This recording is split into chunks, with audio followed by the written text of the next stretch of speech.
Hey guys, and welcome to part one of reviewing our subscribers' cages and enclosures. We're so excited to bring this series to you because you guys have been begging for it for a really long time. Yeah, I don't know if they just want us to tell them how great they are or have it be torn apart a little bit because we haven't looked at these yet, so I'm hoping that they're all excellent.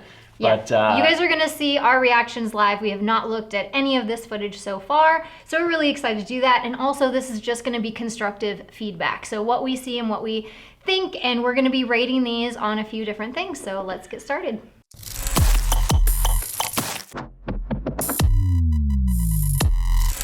So how we're gonna go about this is we are going to go through a list of 6 different things that we're gonna keep in mind on how to give you constructive feedback on your bird's enclosure or environment or whatever we're looking at. So the first thing that we're gonna talk about or take into consideration is the size. Next, it's really important for us to consider the bar spacing. So is it too big for your bird? Or like with Blueberry, she always squeezes into the other cage on the back deck, even though it's already empty. She squeezes her way through those bars. So we're gonna be looking at things like that too. We're also gonna be looking at the cage material. So what is your bird cage made of? And is it in good quality and condition? Also, perching. Do you have a large selection of perches? Is it just a 2x4? Is it just cement perches? All these things are gonna come into play. And then we're also gonna look at your food and water bowl placement and how much of it you have, where it's at, and what that kind of looks like. Then we have toys and enrichment. So first is going to be the quantity. Is there enough toys and enrichment for your bird to have things to do inside the cage? And the other thing that we're gonna keep in mind when it comes to toys is quality of those toys. So what types of toys are you giving your bird? Are they made of plastic and different materials that they can't actually destroy, or if they did destroy, it could cause an injury, or are you using all natural materials? And last but not least, things that will increase your bird's hormones. This is things like snuggle huts and things that resemble nesting materials, and just kind of looking at everything as a whole to be able to give the best score possible. Yeah, so those are the things that we're going to be paying attention to when we're looking at your guys' enclosures. We hope that you get lots of awesome constructive feedback from this, whether you're featured in these videos or you're just watching to gain knowledge from them to be able to better your bird's enclosure at home. So first up, we have Ariana. She has submitted 3 different videos, and along with a little synopsis of what we're supposed to be expecting. So the cool thing is she gave us a little bit of background and insight on her enclosures and who they're for. So she said that this is a cage set up for her little birds. Little background information on them. She has bonded green cheek conures, and their names are Birdie and Tigger. And then she has a single green cheek conure named Treasure, and then a new cockatiel baby named Evie. She said for the seasonal feeding system and water, they have stainless steel bowls, and the plastic bowls are just strictly for pellets, although she's been moving towards foraging for pellets as well, which is super exciting to hear. Cool. And then she also mentioned that a lot of the toys pictured she has made herself to ensure that most toys are destroyable. So I can tell that she is an avid follower just based off of what she is saying. So this is super cool. Let's take a look at the video. All right, here we go. Wow, there's a lot of stuff to do is my very first thought on this area. This is cool. So that's only a 9-second video, but if we scrub forward to, let's see here. Let's go to... You can see them sharing a perch. That's really cute. The 4-second mark. And we can really see a lot of different toys. This is really cool. Yeah, I really like this. One of the things that stands out to me that we talked about as our number 4 is perching. I feel like she did an amazing job of offering a variety of perching. You can see that there's a platform perch, there's a lot of natural perches, they're coming out from every side, every which way. There's like a lot of variety in them. Some of them are really thin and have multiple branches going off of them. Other ones are just strictly straight perch, which is what they were on. But there's a lot of variety in all natural perching, which I love, love, love to see. I also love that she is DIYing a lot of her toys, and they seem to be out of natural materials. I see some plastics in there. We typically stay away from them. When you have tiny or small birds, they're less likely to be able to break that plastic. But again, we want toys, like Ariana said in her synopsis, to be destructible. And so I think replacing all of those plastic toys with destructible toys would be a great upgrade to this already really fun enclosure. I love how much variety these birds are given in things that they can do. Yeah, and I would just echo, the plastic was on my list. I also was looking for bells, and I couldn't tell from this one video if there were bells. I don't think there are. So really just a critique of the plastic. I love the different perch selection. I think the bar spacing is good.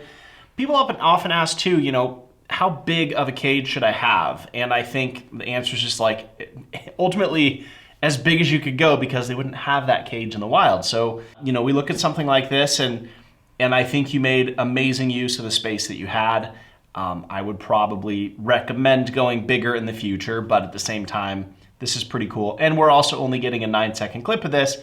These birds might get to spend a lot of time flying around, and they might have foraging areas throughout the house that they get to experience too. So, but from a cage standpoint, I would think it would be worth saying putting the birds back in this cage should never feel like punishment, because this looks like a really fun place to be. This looks like an ultimate conure playground. I think one of the things I did notice is that there might be some egg cartons in use as toys in the background against that back wall. And they're kind of set this way, like horizontally. Oh, I see I think what I would do with egg cartons, just because they come apart very easily, it can be nesty because now you have these dips in that texture, is that I would mount that to like the ceiling part with a perch here so that they can just like pick at it and it's falling apart, or if it's mounted on the side. Just something where they can't actually get in it horizontally and nest in it is kind of how I look at certain toy materials and how to utilize them best to avoid, again, triggering those hormones. But I felt like as far as toy quantity, there was plenty. There was a lot to do, but she also still left open space for the birds to actually move around, which is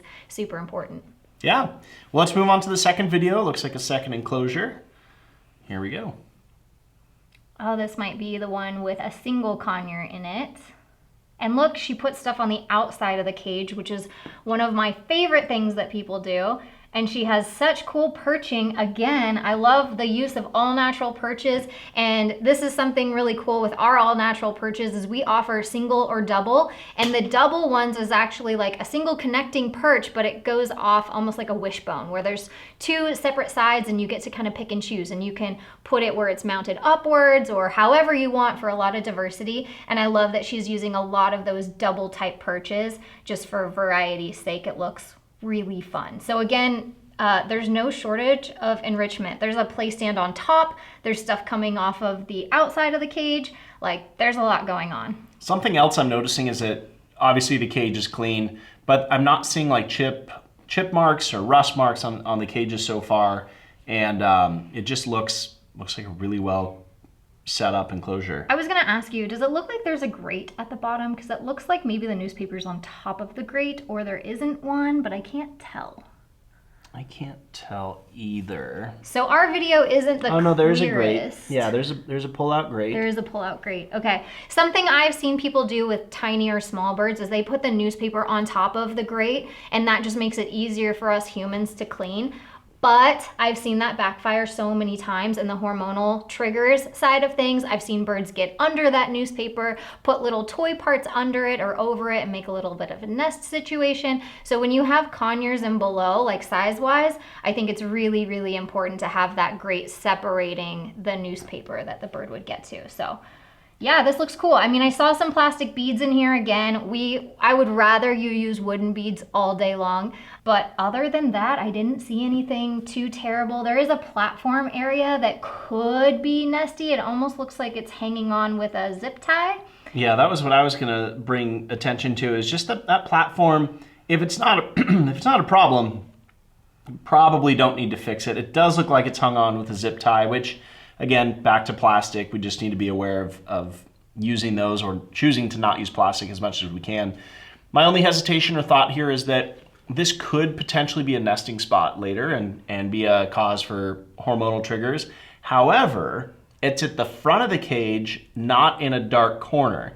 If it was in the back in a darker corner, it's gonna be more likely to trigger hormones. Where it is now, I would guess that you'll probably go the entire bird's life without it triggering hormones, but just know that it could.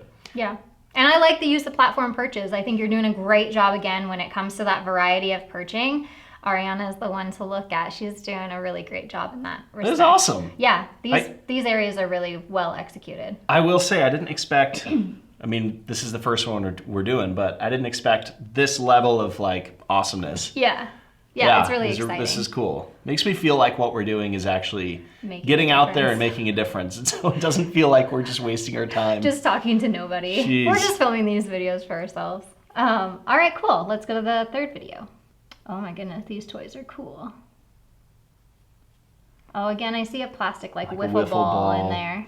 I love the like giant conure picture in the background. It's pretty epic. Let me just stare at myself. At first glance, I'm like, is that a black cockatoo in the cage? Nope, it's a conure. It's just a picture, Yeah. like real size. So I think you might be right. I'm looking at the newspaper at the bottom, and it does. Well, no. Is it over the grate or under? That looks under. That does look under. It's just maybe sticking out a little bit on the front. But yeah, we don't have the best internet connection here in Idaho, and so it's a little fuzzy for us, and we just can't tell. But I mean, all the toys, again, lots of variety in those perches, lots of variety in toy. Every single perch seems to have toys by it or near it that the bird can utilize and play with, which I absolutely love.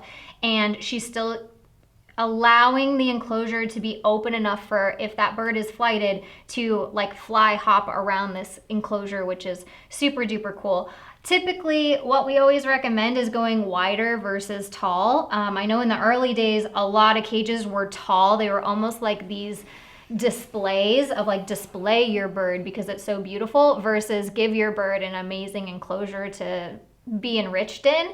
And so unfortunately, there's not a lot to choose from on the market where they do go just long or wide instead of tall. And this is one of those cages where I'm like, oh, I wish they would have just made it like wider instead of so tall. But I think that the way that you did the setup for this cage made it so that your bird is likely to utilize the entire thing, which is super cool. I love it.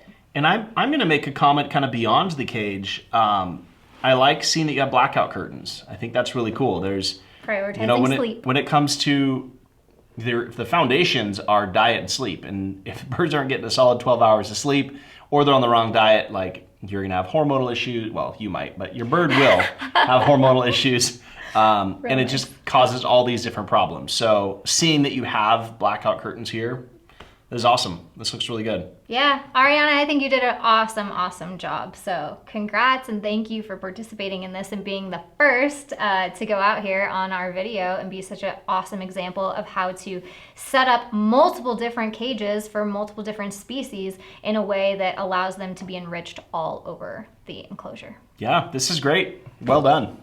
Well, that wraps up our first reviewing of your guys' cages. I thought these were amazing setups and just overall really well done, but we want to hear from you as well. We want to hear what your thoughts are in the comments below. What did you like? What do you think is an area that they could improve on? And just how cool is it? I mean, this was a great first one, so I'm super happy. Yeah, and if you guys missed out on submissions and you didn't get your submissions in, it's not too late. So go ahead and send your submissions, whether in photo or video form. Just make sure we can download it to info@birdtricks.com, and maybe you'll see a review on YouTube of your enclosures.